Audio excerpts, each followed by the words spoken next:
Hey everyone, welcome back into the tutorial. In this video I am going to show you how you can unlink your Facebook account from Instagram in just a few easy steps.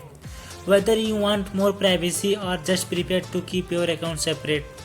So let's get started to the video. First of all, open your Facebook app.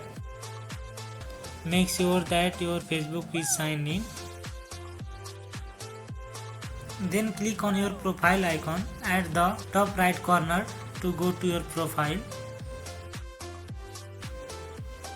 Now you can see setting and privacy option. You can go by clicking on that also. It's better to click on setting. Now you can see different options are there like tools and all those things. Click on see more in account center option. Then search for accounts. Click on that option.